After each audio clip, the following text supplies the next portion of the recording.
Men Isroilxonova Mubina. Men shu ustozimdan milliy hunarmandchilikni o'rganib kelyapman. Albatta, maktabdan keyin shu hunarmandchilikni o'zim qiziqishim bo'lgani uchun shu ustozimdan o'rganib kelyapman. Mubinaxonni qiziqishlari borligi uchun 8-sinf o'quvchilar bilan maktabdan tashqari ikkala shogirdimiz har doim kelib uy sharoitida do'ppini tikib tayyorlab ketishadi.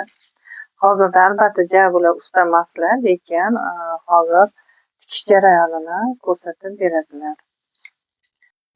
Mana bunday holatda.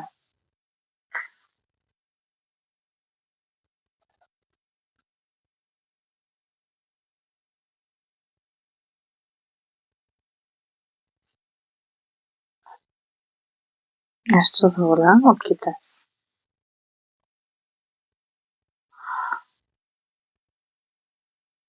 Bular maktablarga borib dars berib kelamiz.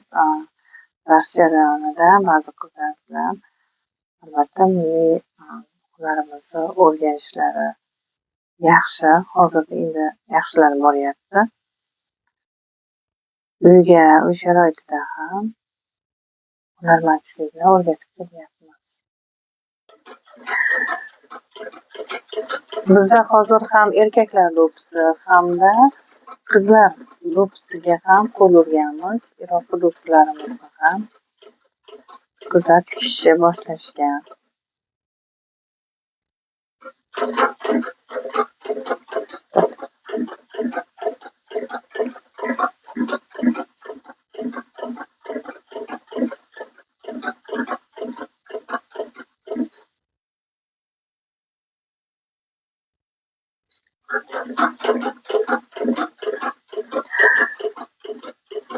Albatta qiziqishlari yaxshi.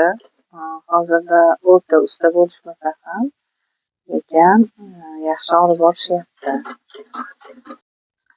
Xuddi shunday qilib bir xil hozirda chipchilash jarayoni bo'lyapti. Do'ppimizni asosiy qismi. Bundan keyin mana bunday holatda bo'ladi va mana hozir bu qizimiz biltalash jarayonini qilyaptilar. Ya'ni qotiryaptilar. Bu holatdan keyin xuddi mana bunday holatga keladi. Bitta do'ppi bilan cheklanmaganmiz. Albatta qizlarniki va shu ko'rib turgan jo'namozlaringiz bilan ham ish olib boramiz. Bularni asosan onam tikadilar. Hozirda bularni shogird bo'lib kelishganlariga 3 oydan oshib qoldi. 3-4 oy bo'lib qoldi. Shuning uchun juda ham usta emas. Oldindan aytib qo'yay. Lekin harakatlari yaxshi. Tez o'rganishyapti.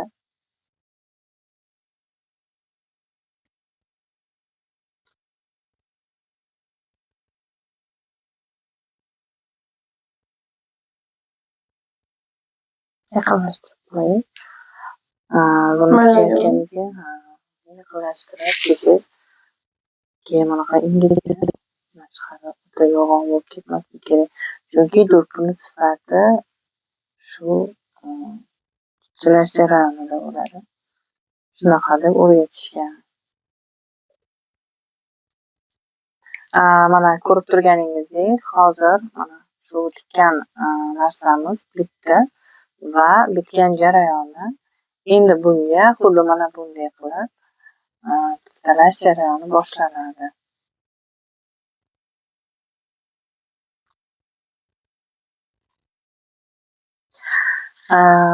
Hozir chipchilab bitgan jarayonga shogirdimiz mana bu piltakash deyiladi bizda.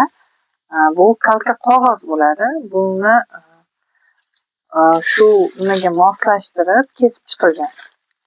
Buni endi o'rab bunga tiqib chiqamiz. Har bitta bizning tilda ko'cha deyiladi va shu har bir tikilgan ko'chaga buni joylashtirib chiqsak, albatta sifatli va qattiq bo'lib chiqadi. Hozirda mana bunday qilib o'rashni boshlaymiz.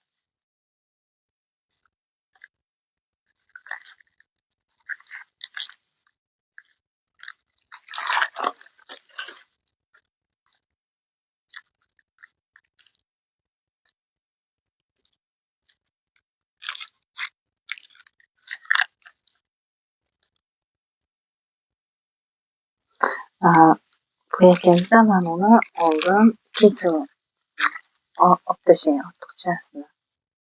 Olib tashlab, keyin mo'ljallab har biriga e'tiborli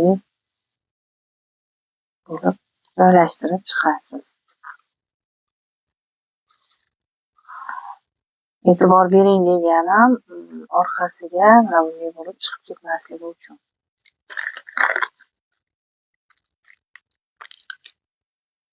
Bu tarafga.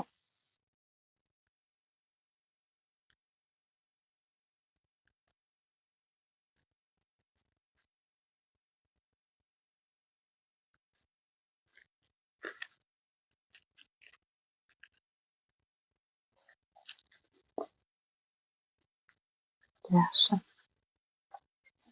Yo'q, mana bunday qilasiz. Uni joyidan hozirda piltalash jarayoni tugadi va mana bunday holatga keldi. Bu qattiq holatga keldi. Endi buni chetlarini, ortiqcha ko'stlarini olib, tekislab shunday pressga tayyorlaymiz. Bir-birini burchagini to'g'rilab turib, qo'yib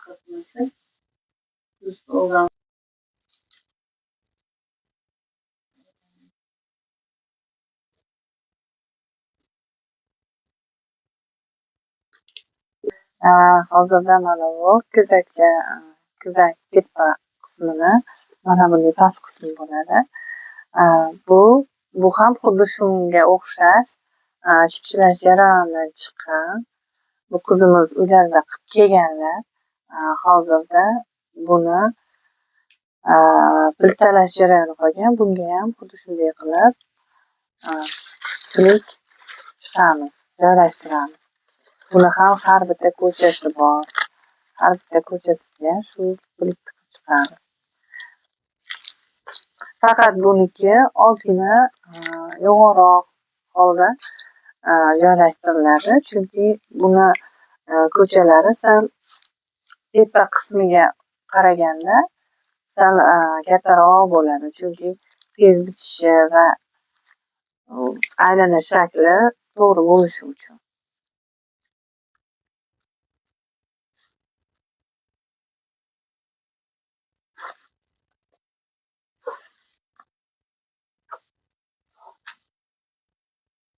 Mana hozirda ikkala shogirdimizni ishlari bitdi va tayyor bo'ldi. Bunisini bular qilib keldilar, bunisini bular jarayonda qilishdi. Endi buni shu holatga keltirish uchun kesib chiqdik va tayyor holga kelishi uchun chok mashinada shu chetini tikib chiqamiz. Hozirda haligi o'sha do'ppini mana bunday qilib joylashtirib, bir-biriga yopishtirib chiqamiz.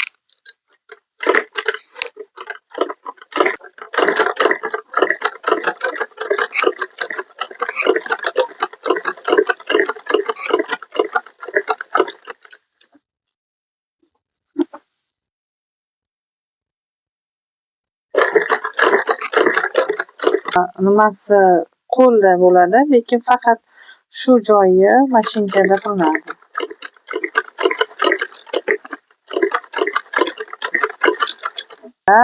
Mana tikib bo'ldik. Endi buni mana bunday qilib tekislab chiqamiz. Hozirda mana tekislab, mana bunday qilib bir-biriga tikib chiqamiz. Bu ham sifat, ham chiroyli chiqishi uchun. Aslida buni qilmasa do'ppi yaxshi bo'lmaydi. Hozirda mana u tikilgan jarayon tikib bo'lindi. Endi to'ntarish jarayoni. Buni shuna holatga keltirib chiqamiz.